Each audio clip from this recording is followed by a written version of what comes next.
Donc, on est toujours dans ce même thème de porter du fruit. Et Jésus a dit qu'il voulait qu'on porte du fruit et que notre fruit demeure. C'est dans Jean 15, si ma mémoire est bonne. On ne le citera pas ce matin. Et on a vu que fruit, en bon québécois, égale des résultats. Donc, on est censé avoir des résultats dans nos vies parce que Jésus est dans nos vies. Amen. Puis c'est drôle, on dirait qu'on a plus de résultats ce bord-là que ce bord-là. Ah, oui, ça fait que...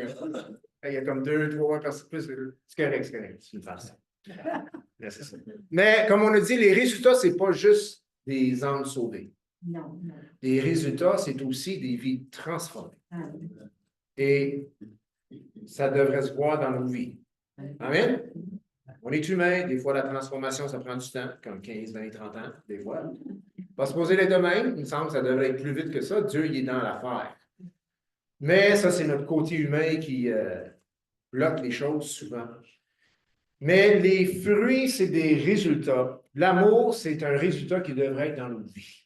La joie, c'est un résultat qui devrait être dans nos vies. Amen? Yahoo! Alléluia! On rit. Ah, yes, la joie. Oui, la joie. Oui, c'est bon rire, vous saviez ça? La Bible dit que le rire, c'est un bon remède. Ouais, on a moins tendance à rire, on a plus tendance à pleurer. Mais la joie, c'est un fruit de l'esprit, puis il y a les 7 autres fruits de l'esprit. Donc, c'est tous des résultats, et ce n'est pas les seuls. La Bible ne dit pas qu'il y a juste 9 fruits de l'esprit. Il y en a toutes les sortes. C'est tous des bons fruits. Et l'important, c'est que les fruits que Jésus génère ou crée dans nos vies, c'est des fruits qui demeurent. Vous voulez savoir si c'est un fruit de Dieu? Eh bien, si c'est disparu aussi vite quasiment que c'est apparu, c'est probablement pas de Dieu. OK? Il veut des fruits qui demeurent. Amen. Et c'est ce qu'on veut. Donc, on va lire le passage de Romains 6, 15 à 23 qu'on a vu la semaine passée. Et je fais comme les autres semaines avant, on prend le dernier verset qu'on a lu, ou dernière série de versets qu'on a lus, et on les revise, on les voit d'une autre manière, et on s'en va vers un autre passage après qui va être un autre passage dans Galates. Donc, Romains 6, un épître formidable. Ils sont toutes formidables, mais quand on s'arrête, c'est toujours bon de s'arrêter. Donc, verset 15, il commence avec 2 mots. Quoi donc? Pécherions-nous parce que nous sommes non sous la loi, mais sous la grâce? Loin de là. Ne savez-vous pas qu'en vous livrant à quelqu'un comme esclave pour lui obéir, vous êtes esclave de celui à qui vous obéissez, soit du péché qui conduit à la mort, soit de l'obéissance qui conduit à la justice.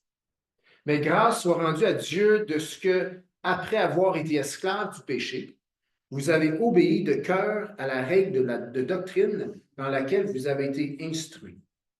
Ayant été affranchis du péché, vous êtes devenus esclaves de la justice. Je parle à la manière des hommes à cause de la faiblesse de votre chair. De même donc que vous avez livré vos membres comme esclaves à l'impureté et à l'iniquité pour arriver à l'iniquité, ainsi maintenant livrez vos membres comme esclaves à la justice pour arriver à la sainteté. Car lorsque vous étiez esclaves du péché, vous étiez libres à l'égard de la justice. Quel fruit, quel résultat portiez-vous alors? Des fruits dont vous rougissez aujourd'hui. Car la fin de ces choses, c'est la mort. Mais maintenant, étant affranchis du péché et devenus esclaves de Dieu, vous avez pour fruit la sainteté et pour fin la vie éternelle. Car le salaire du péché, c'est la mort, mais le don gratuit de Dieu, c'est la vie éternelle en Jésus-Christ, notre Seigneur. Jésus rend cette parole ce matin vivante à nos cœurs, qu'on puisse mettre les lunettes de ta parole ce matin, qu'on puisse se voir comme toi tu nous vois. Seigneur, car indéniablement, on finit toujours par tourner vers ce à quoi on regarde. Donc, Seigneur, on veut fixer nos yeux ce matin sur toi et sur ce que toi tu vois, ou comme toi tu nous vois. Et Seigneur, en faisant cela, ça va changer notre démarche. Ça va changer les fruits, oui, on va produire des fruits durables dans nos vies, et c'est notre désir parce que c'est la tienne. Et c'est dans ton beau nom, Jésus, qu'on a prié et que tout le monde peut dire Amen. Donc, j'ai mis l'emphase sur deux petits mots tantôt. Quoi donc? On peut dire ça? Quoi donc? Au Québécois, en Québec, on dit coudonc. C'est pas la même chose. Quoi donc? Coudonc, c'est donc, qu'est-ce qui vient de se passer? Quoi donc fait référence à ce qu'il y avait quelque chose mentionné avant. Parce qu'il arrive à une conclusion aussi. Puis quoi donc? À cause de ce que je viens de dire, est-ce que ça veut-tu dire qu'on va pécher parce que on est pécherions-nous parce que nous sommes non sous la loi, mais sous la grâce? Quoi donc? Donc, étant donné ce que j'ai dit, est-ce que ça veut dire qu'on va se livrer au péché, vu qu'il semblerait que sous la grâce, on est complètement couvert et on n'a pas à s'inquiéter de notre comportement? OK, donc on va aller lire ce qui a été dit précédemment. Là, le passage au complet va sûrement, pas celle-là, non, c'est ça, je ne sera pas là, mais le chapitre 5, il va être là. Ça ne veut pas dire qu'on va le lire au complet, mais on va pouvoir scroller, comme ils disent, à l'écran, pour avoir le verset, si vous n'avez pas votre Bible. Maintenant, j'espère que vous avez votre Bible. Si vous ne l'avez pas, emmenez-la la semaine prochaine. J'aime ça sur papier, moi. Amen? Yes, bon papier. OK, good. OK, tant que je m'en achète une autre, elle commence à avoir de la misère. Mais c'est parce que celle-là, elle est soulignée. Je me retrouve dedans. OK. Chapitre 6, verset 1. Là, il dit, que dirions-nous donc? Demeurions-nous dans le péché afin que la grâce abonde? Ah, mais là, il y a encore un que dirions-nous donc? Ça fait référence à quelque chose avant. Bon, on va aller avant. Vous êtes prêts? Oui. OK. Donc, allez au chapitre 5, verset 16.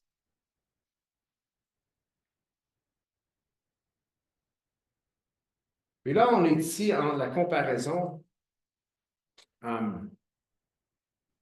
de deux personnes différentes dans l'histoire, deux œuvres différentes, et un, ça a commencé avec Adam, et l'autre, ça a commencé avec Jésus.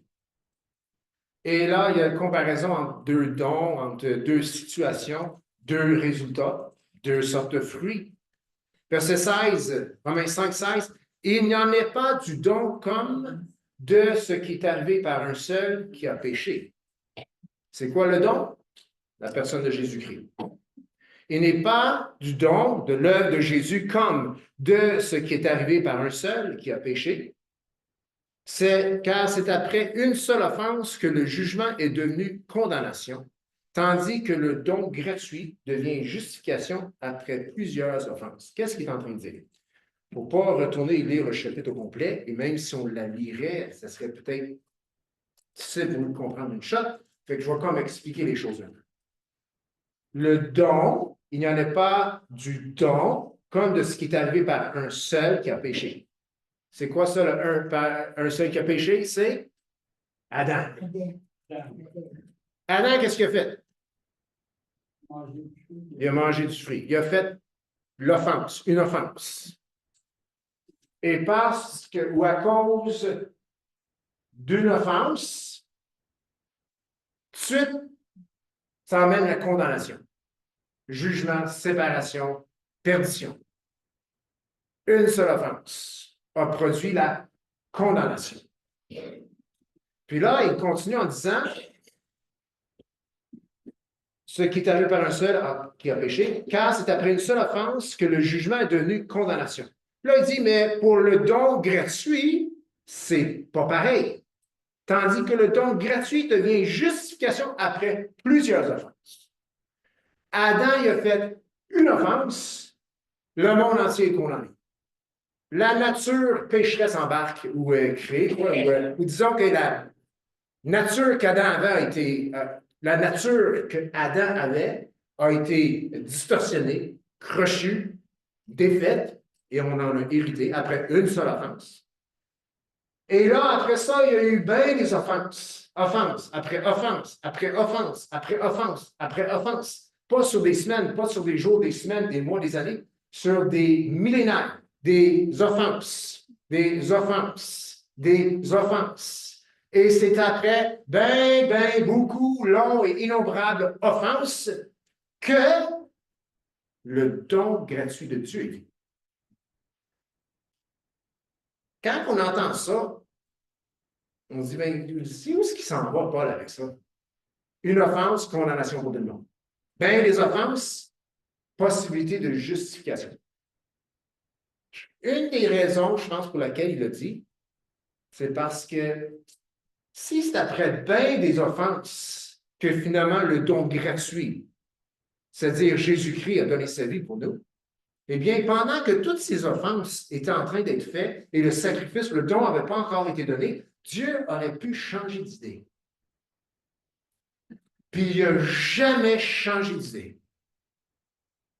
Il a choisi quand même d'aller à la croix après une multitude d'offenses pour donner sa vie, pour offrir le pardon, la rémission du péché pour le monde entier. Donc, ça nous éclaire un petit peu, parce qu'il y a bien des gens, et souvent des chrétiens, qui vivent la condamnation. Amen? Amen? Amen? Un petit amen? Ouais. Mais quand on se rappelle ou on nous dit, savais-tu que c'est après des offenses répétées, répétées, répétées, que Dieu a donné son Fils? En quelque part, ça nous fait réfléchir, c'est comme, hey, ma petite vie tout croche, là, qui a évidemment besoin de Jésus. Et puis là, moi, je peux vivre la condamnation parce que l'ennemi peut venir par mes pensées et dire, t'es comme ci, t'es comme ça. Mais wow, minute. Si après une multitude d'offenses, le don gratuit est venu, eh bien, je pense qu'il y a encore possibilité pour moi. Amen? Que mon salut, il est là. Amen? Je suis sauvé. Amen? Ça nous donne la joie. Puis la joie, c'est quoi? C'est un fruit du Saint-Esprit. Amen? C'est toujours une question de qu'est-ce qu'on regarde. On regarde notre performance qui est piètre. Puis en passant, si vous pensez que votre performance, elle est quand même pas si pire, vous vous êtes encore trompé. Elle n'est pas si bonne que ça. La Bible nous dit que même nos bons coups, nos bons gestes, nos bonnes décisions, c'est un linge terni pour Dieu. Mais Dieu, après avoir vu une multitude d'offenses, il a décidé d'envoyer son Fils pour sauver les offenseurs. Et c'est la différence entre les deux personnes. C'est un péché une fois, c'est la condamnation pour tout le monde.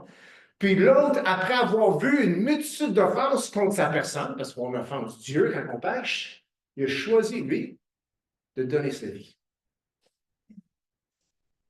Que dirions-nous donc? Verset 1, chapitre 6. Demeurions-nous dans le péché?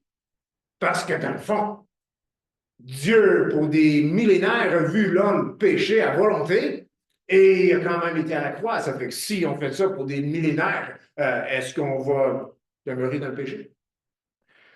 Il parle aussi, parce que c'est une question de grâce, hein, dans les versets précédents. Au verset, on était 6.1, OK, ensuite 5, verset 16. Et au verset 16, on va le relire, il n'y en a pas du don comme de ce qui est arrivé par un seul qui a péché, car c'est après une seule offense que le jugement est devenu condamnation, tandis que le don gratuit devient justification après plusieurs offenses. On continue. Verset 17. Si par l'offense d'un seul, la mort a régné par lui seul, à plus forte raison, ceux qui reçoivent l'abondance de la grâce, ça c'est nous, amen, et du don de la justice régneront-ils dans la vie par Jésus-Christ. Ainsi donc, comme par une seule offense, la condamnation a atteint tous les hommes, de même par un seul acte de justice, la justification qui donne la vie s'étend à tous les hommes. Donc, autant que les deux sont différents, un péché, condamnation pour tout le monde, beaucoup de péchés, rachat de tout le monde, de bien du monde, eh bien, il y a aussi une seule offense amène la condamnation, puis un seul acte de justice amène la justification. Donc, Paul, quand il dit au verset 1, chapitre 6, eh bien, que dirions-nous donc? Eh bien, est-ce qu'on va demeurer dans le péché afin que la grâce abonde? C'est parce que les passages précédents parlent d'une grâce abondante. Puis c'est tellement triste. Les chrétiens passent leur vie, puis la façon souvent qu'ils marchent sont dans une grâce limitée. Mais la Bible nous dit que la grâce de Dieu, elle est abondante. Pourquoi? Parce que beaucoup de péchés s'étant suivis par un acte de justice de la part de Dieu. Et Paul dit que là où il y a eu abondance de péché, il y a eu surabondance, plus que abondance de grâce. Ça veut-tu dire cependant qu'on va demeurer dans le péché? Parce que, regarde, on va faire notre job, nous autres, on va s'arranger que la grâce surabonde. Fait qu'on va pécher au bout. C'est un petit peu ça qui est dans le... C'est ça la réflexion, qui est une réflexion entièrement erronée et diabolique. Pourquoi? Parce que la parole de Dieu dit pas de demeurer dans le péché. La parole de Dieu dit de demeurer en Jésus.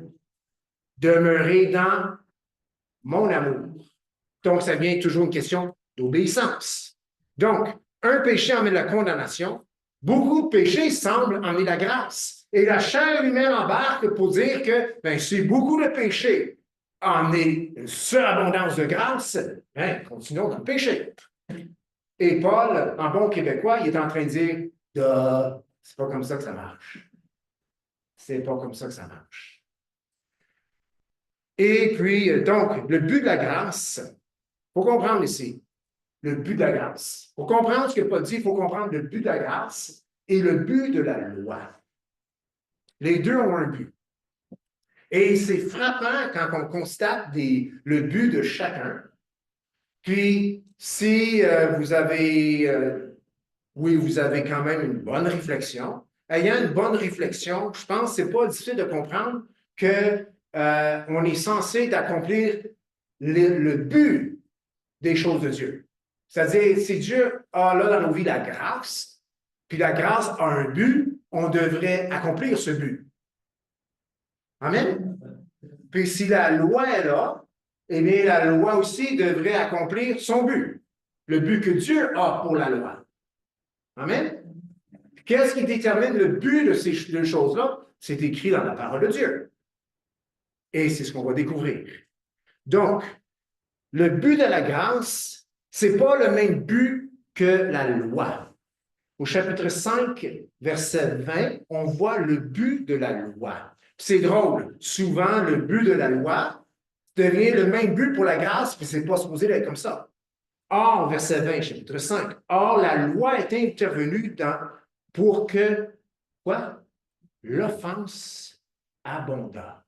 C'est pas moi qui dis, là. La parole de Dieu dit que la loi est intervenue, ou est venue, pour que l'offense abonde. Hein? Dieu a envoyé la loi pour faire pécher le monde. C'est ça qu'il est en train de dire. Et c'est bien remarqué, or la loi est intervenue pour que l'offense abonda. Et on sait par les écrits de Paul, puis on sait ce que fait la loi. Hein? Quand on dit non, qu'est-ce qu'il fait l'autre? À qui on a dit non? On le fait. Fais pas ça! C'est drôle, le petit, il a entendu, il fait. On est fait comme ça. Puis la même chose est arrivée avec la loi. Quand la loi est venue, ça comme, c'est drôle, hein? Quelque chose de Dieu, ça semble avoir empiré le sort. Il était moins capable que jamais. Mais c'est parce que le but de la loi, OK, c'était pas pour sauver les gens. Dieu savait que ça ne sauverait pas personne parce que personne ne serait capable. Ça met en lumière le besoin de l'être humain d'être pardonné. Ça met en lumière que l'être humain est perdu. Ça met en lumière que tu as besoin de la grâce de Dieu. Donc, la loi, en quelque sorte, Dieu, en quelque sorte, je dis bien en quelque sorte, parce qu'il y a sûrement d'autres raisons aussi, mais en quelque sorte, il a envoyé la loi pour que l'être humain réalise encore plus qu'il a besoin de la croix. Maintenant, comme j'ai déjà dit, des fois, il faut dire ce qu'on dit, puis des fois, il faut dire ce qu'on n'a pas dit. Je ne suis pas en train de dire qu'il faut pécher pour comprendre notre besoin de Dieu. Pas ça du tout. Non, on reçoit instruction de la parole de Dieu, puis elle a dit que la loi est intervenue pour que l'offense abonde. Moi, je pense qu'il aurait été mieux que la loi intervienne pour qu'il y ait moins de péché, non? Moins de crimes. Non, non. C'est venu pour que l'offense abonde. Mais là où le péché a abondé, la grâce a surabondé. Pourquoi? Afin que, comme le péché a régné par la mort, ainsi la grâce régna par la justice pour la vie éternelle par Jésus-Christ, notre Seigneur, et que tout le monde peut dire ça. Amen. Tout le monde peut dire Amen. Okay, good. Donc, loin de là, au chapitre 6, verset 15, eh bien, c'est comme une question. Hein? Loin de là, on ne fera pas ça. Non, non. Est-ce qu'on va pécher parce que nous sommes non sous la loi, mais sous la grâce? Loin de là. Et la réponse à ce genre de question, c'est que si nous sommes morts au péché, comment donc est-ce qu'on peut vivre encore dans le péché? C'est la réflexion qui amène dans les versets suivants. OK, on va pécher pour la grâce avant. Non, non, non, loin de là. Puis ça devient plus un sujet de comment que tu te vois. Et souvent, on se voit mal parce qu'on est mal enseigné ou il nous manque des informations. Saviez-vous que d'avoir de l'information, c'est puissant? Un exemple. Il y a deux femmes. Puis là, les deux constatent en même temps que il y a un enfant qui est dans l'eau, là, qui est en train de se noyer. Une des femmes savait nager. L'autre femme ne savait pas nager. Désolé, j'ai pris les femmes, là. On peut changer ça pour les hommes. Aussi. Il y a un enfant qui est en train de se noyer, parce qu'il est tout petit, puis il patauge dans l'eau, puis il est en train de caler. Puis il y a deux femmes qui ne sont pas dans l'eau, et il faut sauver l'enfant. Mais il y a une femme qui ne sait pas nager. L'autre femme sait comment nager. Donc, la femme, en regardant son incapacité de nager, n'a pas sauté à l'eau par peur elle-même de se noyer. Mais l'autre femme, sans hésitation, elle se garage dans l'eau, puis elle sauve l'enfant. Mais elle a découvert qu'il y avait juste 2 pieds d'eau. Tu n'avais pas besoin d'être capable de nager pour sauver l'enfant. Par manque de connaissances, la femme qui ne pouvait pas nager a mis en péril l'enfant. Mais elle aurait pu le sauver. Mais c'est parce qu'elle ne savait pas qu'il y avait 2 pieds d'eau. Elle pensait qu'il fallait savoir nager pour pouvoir sauver l'enfant. L'information, c'est puissant. Quand on sait, on peut agir. Amen? Elle aurait pu agir si elle savait qu'il y avait 2 pieds d'eau. La crainte n'aurait pas été là, ainsi de suite. Quand on a les bonnes informations qui viennent de la parole de Dieu, ça nous permet d'agir convenablement. Et il faut avoir les bonnes informations au sujet de la grâce et au sujet de la loi. Le but de la loi, c'est pour faire abonder le péché. Bizarre à dire, mais c'est ce que la Bible dit. Le but de la grâce n'est pas de nous faire pécher en abondance. C'est de nous faire porter des fruits de justice. Donc, si quelqu'un dit, Paul dit, quoi donc, tu vas pécher en masse pour avoir du pardon en masse? Hey man, c'est pas ça le but de la grâce. Tu es mal informé. Là. En bon québécois, tu ne comprends pas grand-chose. Le but de la grâce, ce n'est pas pour te faire pécher. Ça, c'est le but de la loi. Donc, si sous la grâce, tu te permets de pécher, tu es en train de dire que tu es sous la loi. Parce que la Bible dit que la loi est intervenue pour que le péché abonde. La grâce n'est pas intervenue pour que le péché abonde. Puis toi, sous la grâce, tu fais abonder le péché dans ta vie. Non, pas bon. Donc, quand il dit loin de là, eh bien, il amène dans les versets suivants l'aspect que, regarde, par la grâce, tu es mort au péché. Puis si tu es mort au péché, comment ça se fait que tu vis pour le péché? Ça ne marche pas ton affaire. Pécher abondamment parce qu'on est sous la grâce, ça ne marche pas parce que tu es sous la grâce et tu n'es pas sous le péché ou sous la loi. Donc, si nous sommes morts au péché et que le péché, c'est là parce que la loi excitait l'homme à pécher, eh bien, si on est mort à ça, comment ça se fait qu'on est encore dans le péché? Puis la solution, on va au verset 11, c'est écrit, « Ainsi vous-même, regardez-vous comme morts. » À quoi? Au péché. Celui qui pêche ou qui ne se prive pas d'une vie tout croche parce qu'il est sous la grâce, il ne se regarde pas comme mort au péché. Paul est en train de dire, vous êtes sous la grâce et vous devez vous voir, vous regarder comme étant mort au péché. Et si tu es mort au péché, la loi ne peut plus accomplir son but dans ta vie, c'est-à-dire de faire proliférer le péché. Tu es sous la grâce et tu dois te regarder comme mort au péché et comme vivant pour Dieu par ou en Jésus-Christ. Donc, la solution, c'est une question de savoir puis de regarder. Tu es, nous sommes morts au péché. Donc, on doit se regarder comme morts au péché. Hein, j'ai fait des choses. Comment ça se fait que j'ai réussi à faire ça? Je suis mort à ça. C'est la question qu'on devrait se poser quand on fait des erreurs. Comment ça se fait que je me suis mis en colère? Je suis supposé être mort à ça. Tu sais, si on avait cette réaction après qu'on manque le but, parce qu'on pêche encore en tant que chrétien, si on avait la bonne réaction selon la bonne vision des choses, on se poserait peut-être plus de questions, puis ça nous aiderait peut-être de se réaligner correctement. Mais quand on pêche, on se tape la tête. Oh, je ne suis pas capable, je me sens condamné. Au lieu de dire, oh, minute, là, je suis mort à ça. Puis je vais rester mort à ça. Puis la prochaine fois, quand cette situation ou telle chose va arriver, je vais agir comme un mort à ça. Puis qu'est-ce qui fait un mort à la colère? Il choque pas. Il est mort. Puis sa vision des choses, elle est saine. Dieu est plus grand que le péché. Il a pardonné mon péché. Pourquoi j'irai dans le péché? La grâce abonde dans ma vie. Pourquoi? Pour faire proliférer les belles choses, les fruits, les résultats que l'Esprit veut dans ma vie.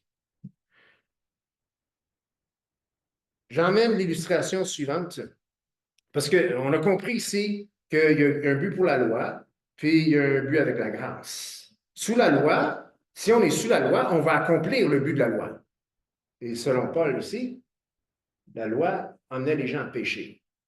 Donc, si le péché abonde dans nos vies, le péché volontaire, puis ci, puis ça, puis il n'y a pas de progression dans nos vies, eh bien, la réponse biblique, c'est que tu es sous la loi, là.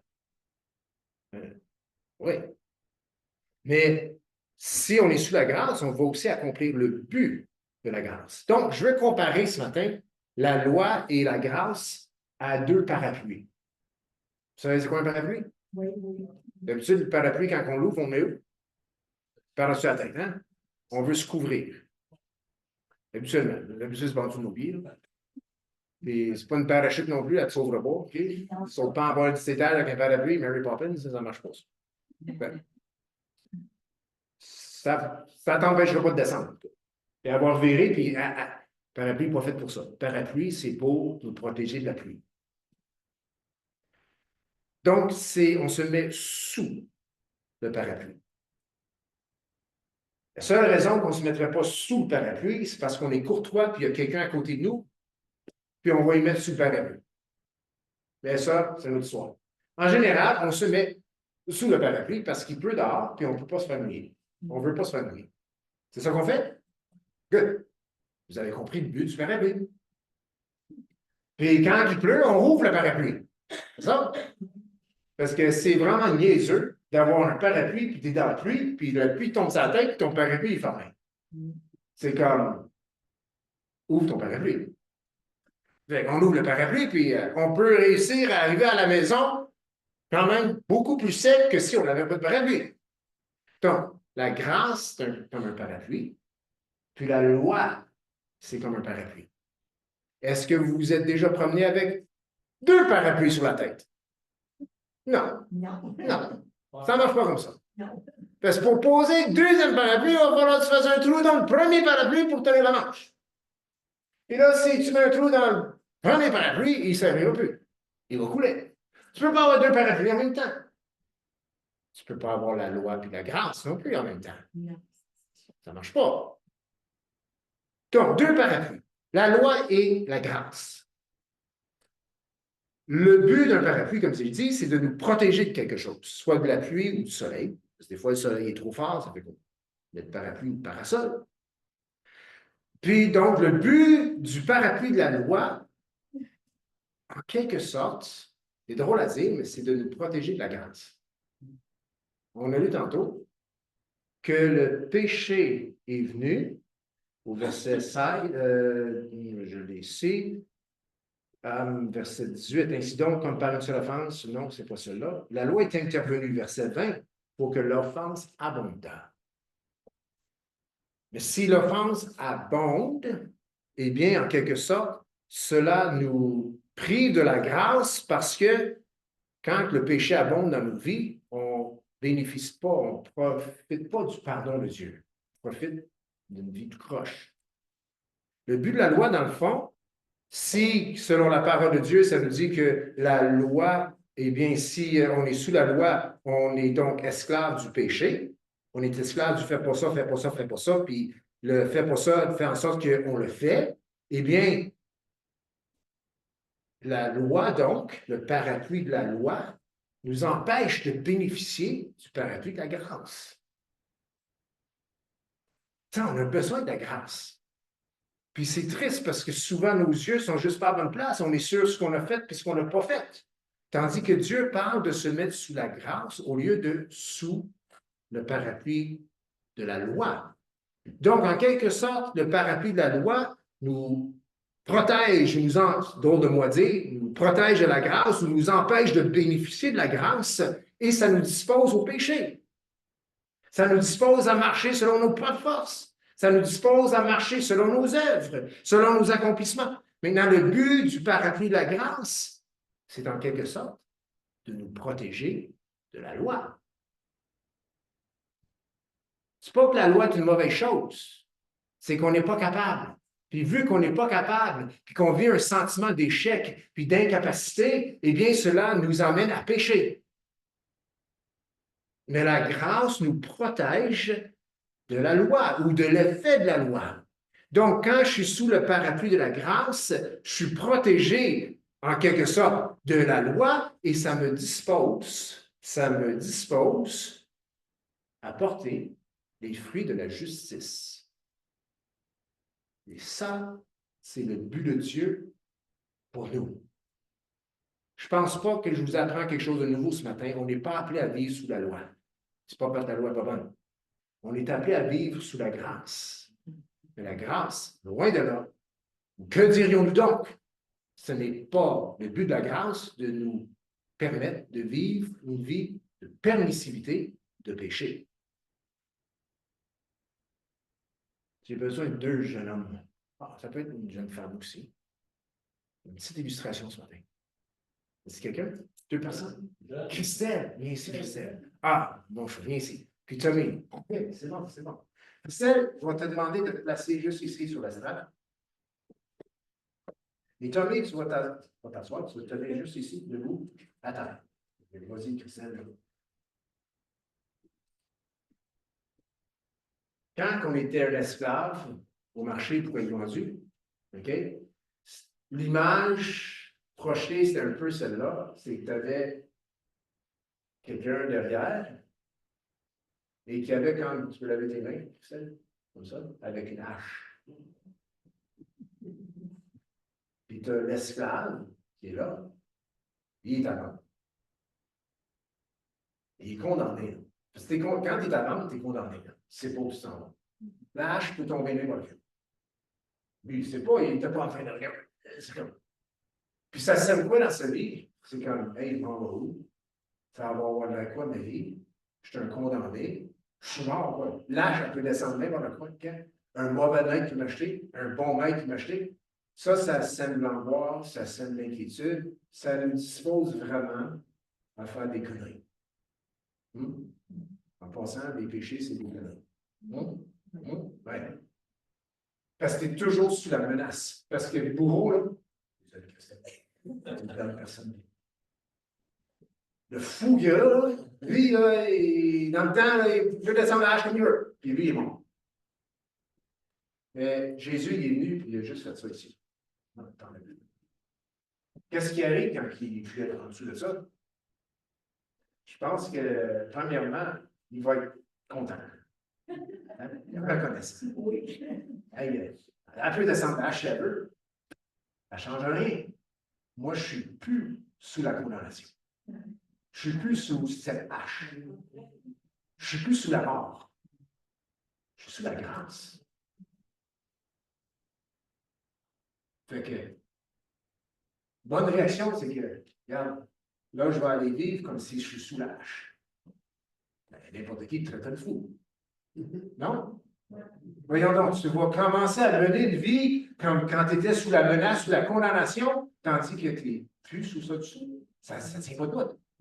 C'est même pas le but de la grâce. Le but de la grâce, c'est que tu portes des fruits de justice. Amen. Merci, frère.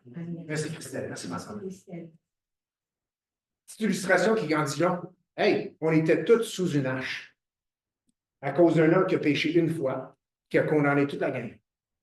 Puis à n'importe quel moment, le jugement pouvait tomber, puis c'était fini. Mais Jésus nous a enlevés de là. Parce qu'on est sous la grâce, sous son œuvre, sous son pardon.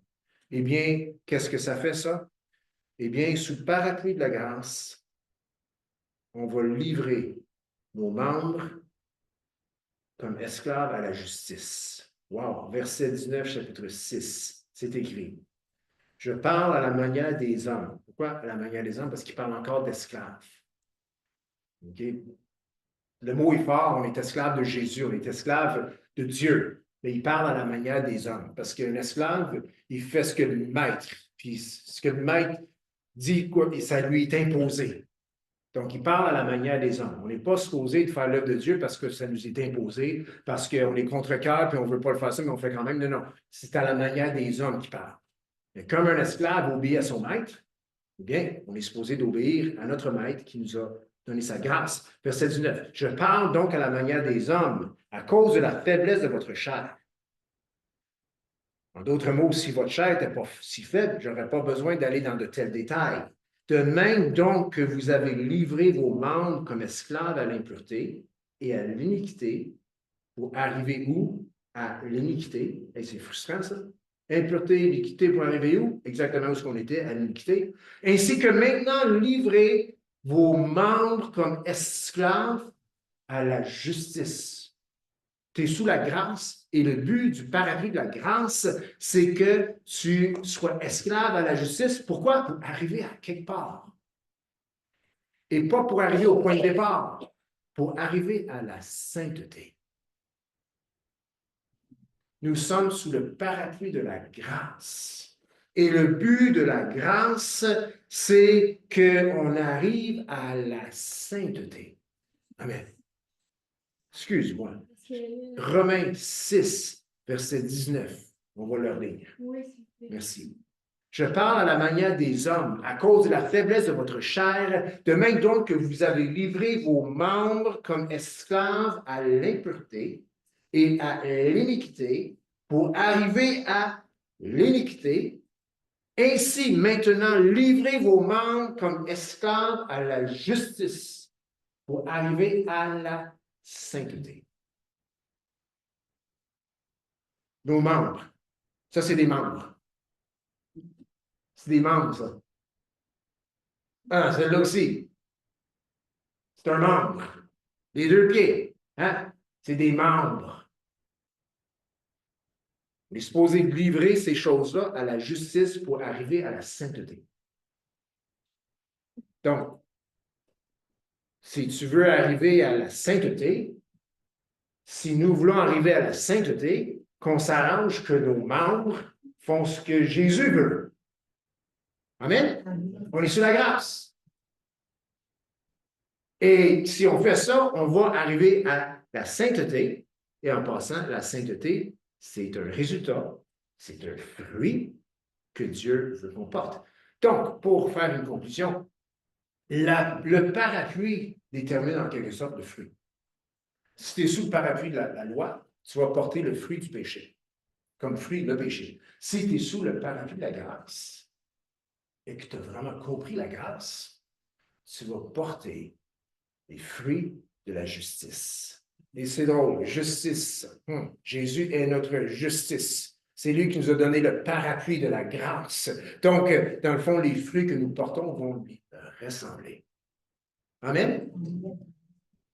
Le parapluie détermine le fruit. Il est 11h33. Le cadran, c'était parti.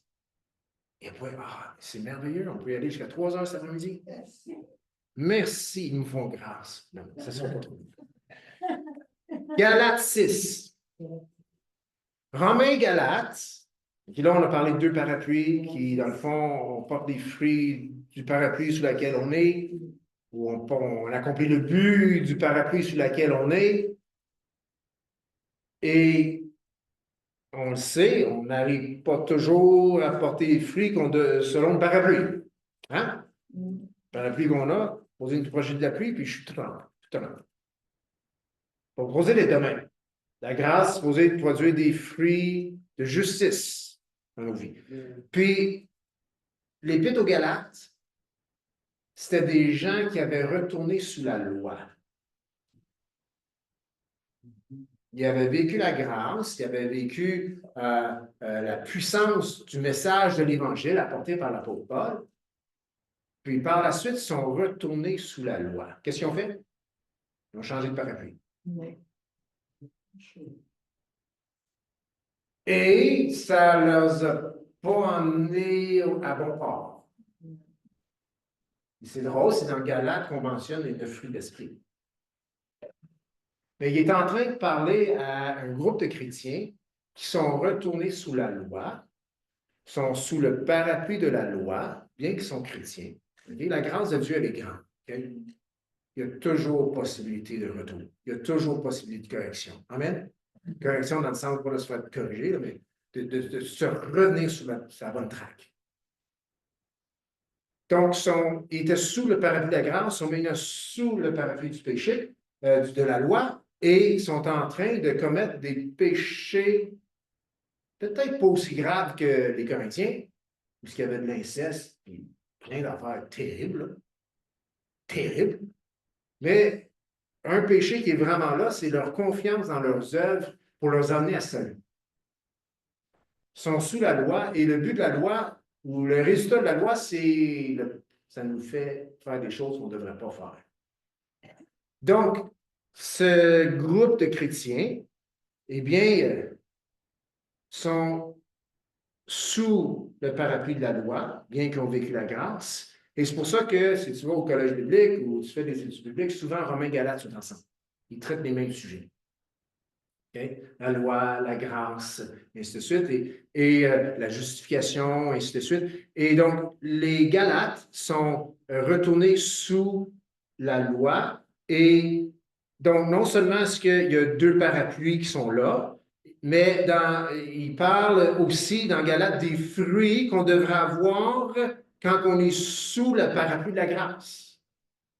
Et il mentionne aussi les fruits qui viennent, les résultats qui viennent lorsqu'on est sous le parapluie de la loi. Et donc, dans Galates 5, 19, c'est les fruits qui viennent lorsqu'on est sous la loi ou lorsqu'on est en révolte face à la loi, puis on fait toutes sortes de choses qu'on ne devrait pas faire. Et puis là, dans Galates 5, 22, il mentionne les fruits qui viennent parce qu'on est sous le parapluie de la grâce. L'amour, la joie, la paix, la bonté, la bénignité, bienveillance, fidélité, douceur, tempérance.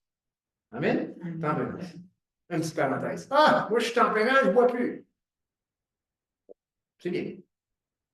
Tempérance, c'est plus large que ça. Hein? C'est aussi dans nos humeurs. C'est aussi dans nos réactions. On est censé être des gens tempérants, stables. Amen? Si on déménage à tous les 2 ans, on manque de tempérance. On n'est pas bien où ce qu'on est. Et si on n'est pas bien où ce qu'on est, c'est parce qu'on n'est pas bien dans notre peau. Amen? Manque de tempérance. Fait que, la tempérance, c'est pas juste de plus boire.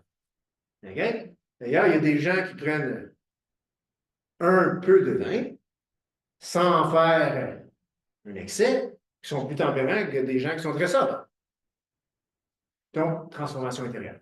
Ferme la parenthèse. Donc, les fruits. Dans Galates 6, donc on va, il faudrait que je tourne, hein? C'est moi qui parle. Galates 6, vous êtes là? Galates 6? OK. Versets 1 à 10, on va le lire. Dans ces passages, on voit vraiment ce que devrait faire, et c'est après Galates 5, les fruits d'esprit, mais on voit vraiment comment devraient se comporter des gens qui vivent pleinement la grâce de Dieu. Parce que c'est le contexte. Vive la grâce et non la loi. Frère, si un homme vient à être surpris en quelque faute, vous qui êtes spirituel, redressez-le avec un esprit de la loi. Non, l'esprit de douceur. Wow. Hey, la douceur, là, c'est un fruit d'esprit en passant. Puis il dit, si un homme vient à être surpris en quelque faute, donc ça sous-entend qu'il y a des gens sous le parapluie de la grâce qui font des fautes, commettent des péchés. Vous qui êtes spirituel, c'est quoi un chrétien spirituel? C'est un chrétien qui a vraiment compris la grâce de Dieu et qui porte les fruits, les résultats que veut produire la grâce dans sa vie. Amen? Ça, c'est quelqu'un de spirituel. Il pourrait dire, moi, je vais pécher comme je veux parce que je suis sauvé. Non, ça, c'est pas spirituel. Ça, c'est très charnel. Je suis sous la grâce de Dieu. Et ça m'emmène à des œuvres de justice. Ça m'emmène à la volonté de Dieu dans ma vie. Vous qui êtes spirituel, redressez celui qui a été pris en faute avec un esprit de douceur. Prends garde à toi-même, de peur que tu ne sois aussi tenté. Donc, premièrement, celui qui bénéficie de la grâce, qui est sous le parapluie de la grâce, il est spirituel. Celui qui a vraiment compris, il est spirituel. Puis il redresse les gens, pas n'importe comment, avec douceur. Wow. On est capable de reprendre le monde avec un brick et un fanal, mais ici, avec douceur. Moi, je suis tellement choqué. Ça se peut-tu qu'il a fait ça? Ben, si tu l'es un peu plus loin, si tu dis ça, ça se peut-tu qu'il a fait ça? La Bible dit, puis savais-tu que toi aussi, tu es capable de le faire? Oui, parce que c'est écrit, prends garde, prends garde. Parce que toi-même, tu es capable de faire la même chose. Toi-même, tu peux abuser de la grâce de Dieu. Toi-même, tu peux laisser ta chair t'emporter. Mais si tu es vraiment spirituel, tu as compris la grâce de Dieu, puis tu vas redresser avec un esprit de douceur, puis en le faisant, tu vas prendre garde à toi-même. Si tu réussis à redresser quelqu'un, le ramener dans la bonne voie, la meilleure façon pour détraquer ce chrétien qui a été ramené sur la bonne voie, c'est de mettre celui qui l'a redressé sur une mauvaise voie. Frappe la tête, les autres vont suivre. Hein? À moins qu'il y ait des gens qui sont plus spirituels que la tête. Ça se peut aussi. On a vu ça. Prends garde à toi-même de peur que tu ne sois aussi tenté. Donc, il est spirituel, il redresse avec un esprit de douceur, il veille sur lui-même. 4. Il porte les fardeaux des autres. Il faut expliquer celle-là. Celui qui est spirituel, ce n'est pas le sauveur du monde. OK? Un chrétien spirituel ne doit pas avoir la mentalité de sauveur, c'est-à-dire que je dois tout faire, même prendre la responsabilité des autres pour les épargner, pour les sauver, pour les redresser. Non, non, non, c'est pas comme ça. Ils portent des fardeaux les uns des autres. Donc, il y a plusieurs personnes ici. Un homme ou une femme spirituelle est dans un corps, puis ils portent les fardeaux les uns les autres. Il y a un partage, il y a une responsabilité, puis il y a une décision peut-être à prendre commune face à certains comportements. Donc, il partage les fardeaux des autres. Il ne prend pas tout sur ses épaules. Il les partage, il l'aide, puis des fois, il dit ce qu'il doit être dit, comme un exemple. Pasteur, est-ce que tu peux prier pour moi parce que telle chose? Puis peut-être la bonne réponse, c'est non. Quoi?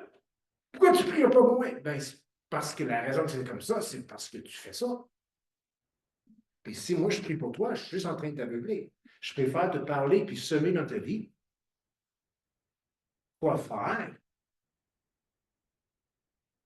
Pour que je puisse prier pour d'autres qui ont vraiment besoin. Amen? Non, mais souvent, c'est ça. On s'en va pour être prié pour parce qu'on, dans le fond, on est irresponsable. C'est pas supposé d'être demain. Portez les fardeaux les uns les autres, et si vous accomplirez la loi de Christ. Ça, c'est pas la loi, comme on a lu tantôt. La loi de Christ, c'est sous la grâce. Si quelqu'un pense être quelque chose, s'il pense être quelque chose, ça vous arrive-tu des fois de penser que vous êtes quelque chose? Si, ça n'arrive pas souvent. Si quelqu'un pense être quelque chose, puis là, il amène dans le juste ici, quoi qu'il n'y ait rien. Quoi qu'il ne soit rien, c'est ça qui est marqué, hein? C'est ça? Il s'abuse lui-même, il est en train de se mentir. Donc, même si tu es spirituel, puis tu peux redresser les autres avec douceur, puis tu partages les fardeaux les uns les autres, eh bien, abuse-toi pas. Prends-toi pas pour un autre. Amen? Tu es un enfant de Dieu sous la grâce. 5, on va sur le verset 3, cinquième chose qui est présente dans la vie de cette personne spirituelle qui vit sous la grâce, eh bien, il a une perspective juste de lui-même. Verset 3. Hein? Si quelqu'un pense à quelque chose, bien qu'il soit rien, il s'amuse. Non.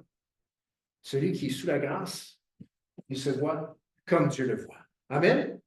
Dieu m'a sauvé. Dieu m'a racheté. Dieu m'a fortifié. Pourquoi il m'a sauvé? C'est parce que j'étais perdu. Pourquoi il m'a racheté? C'est parce que j'étais vendu. Pourquoi il me fortifie? Parce que je suis fait. Mais en lui, j'ai tout ce qu'il me faut. Amen?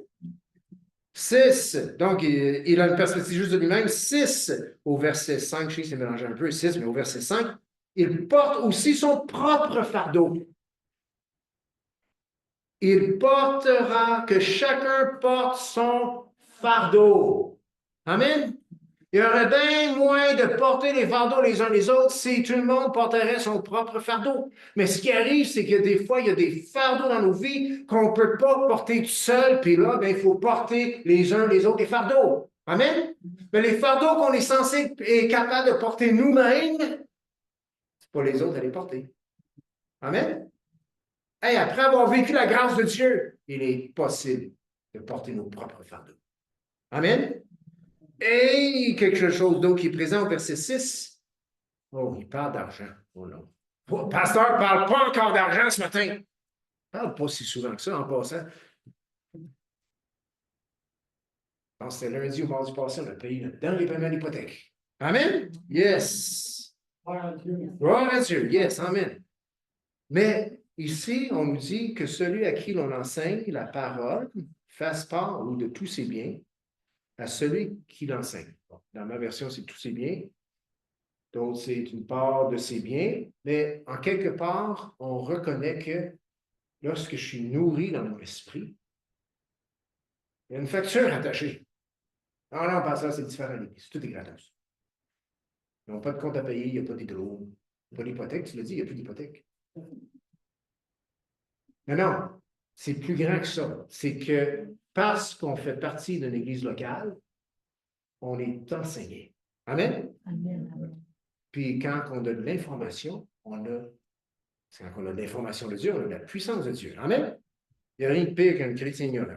Mais un chrétien spirituel sait que son portefeuille est engagé dans la chose aussi. Amen? On nous a dit, une chose convertir un chrétien à Jésus, c'est une autre chose convertir son portefeuille. C'est vrai. C'est vrai. Je vous laisse ça.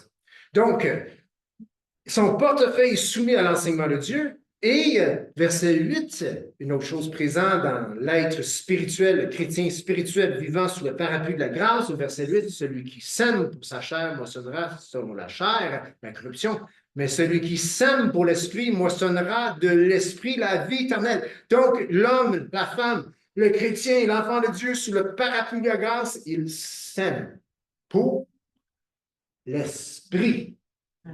Il va récolter selon l'esprit, la vie éternelle. Tu sèmes la chair, tu vas récolter la chair. Tu sèmes l'esprit, tu vas récolter les choses de l'esprit. Tu sèmes des patates, tu vas récolter des patates. Tu sèmes des carottes, tu vas récolter des navets. Non, des carottes, c'est ça. Toute une logique, hein? Spirituellement, c'est la même chose. Sous la grâce, le parapluie de la grâce, on va semer quoi? Selon l'esprit. On va récolter quoi? Selon l'esprit. Amen? Et il sème pour l'esprit, il va donc récolter selon l'esprit. Verset 9, il ne se lasse pas, on l'a lu ce matin, Daniel l'a emmené, nous ne nous lassons pas de faire le bien. Pasteur, je suis tanné, je ne suis plus capable de faire le bien. Là. Je suis fatigué, je suis épuisé. Alors, ça, c'est ton fardeau à porter. Voir Jésus, il va te donner la force, c'est sous la grâce, amen? Puis sous la grâce, il y a plein de cadeaux, puis il fortifie le chrétien, amen? Il ne faut pas se lasser, faire le bien. Hey, je suis tanné, moi, de faire du bien à ce chrétien-là. Je suis tanné. Non, non, non. Il ne faut pas se lasser. Il faut prendre plaisir à faire le bien. C'est ce qu'un chrétien sous la grâce fait. Il ne se lasse pas de faire le bien. Et dernièrement, c'est drôle, j'ai 9 fruits ici, puis aussi 9 fruits dans le précédent. Hein? Il est spirituel, il redresse avec douceur, il baisse lui-même, et ainsi de suite. Et au verset 10, il pratique le bien envers tous. Oh, puis il y a une précision. Surtout envers les frères, et j'ajoute des sœurs en la foi. Dans mon contexte à moi, à nous, je pratique le bien surtout envers vous. Pour vous, vous pratiquez le bien surtout envers ceux qui sont autour de vous, qui sont les plus proches. Ah, il y en a d'autres aussi qui ont la foi comme nous, amen, qui vont peut-être à une autre assemblée. C'est correct ça, amen. Il faut être fidèle à une assemblée quelque part, amen. Mais c'est drôle, hein? Pratiquons le bien envers tous, surtout envers les frères, les sœurs en la foi. Wow. Donc, frères et sœurs, nous sommes sous le parapluie de la grâce. Merci. On est sous le parapluie de la grâce. Et nous portons donc les fruits de la grâce ou de l'esprit. On accomplit le but de la grâce. Wow. Et ceci nous fait semer selon l'esprit et ça fait une moisson selon l'esprit. Amen. C'est le but de Dieu pour nos vies. Donc, Seigneur Jésus, on vient à toi ce matin. Seigneur Jésus, avec tout ce qu'on a entendu, il y a là un puissant encouragement d'être conscientisé sous quel parapluie qu'on se trouve, c'est-à-dire sous la grâce et le but de la grâce dans nos vies. Seigneur, on rejette le parapluie, la couverture de la loi, pas parce que la loi n'est pas bonne, c'est parce qu'on ne veut pas porter les fruits de la loi, on veut porter les fruits de la grâce. Et les fruits de la grâce, c'est les fruits qui demeurent.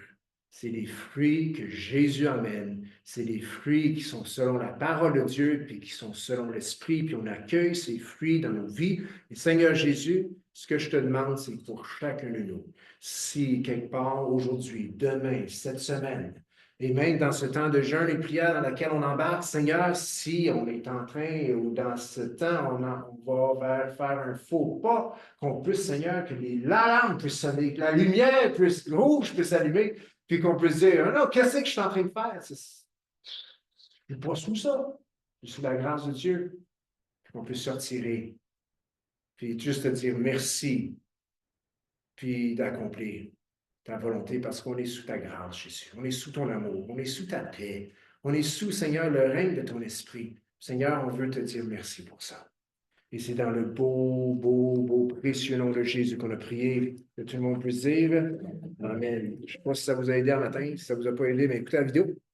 Bonne semaine à ceux sur YouTube. Ne partez pas tout de suite. On a quelques petites annonces juste avant de vous laisser aller. Donc, j'arrive.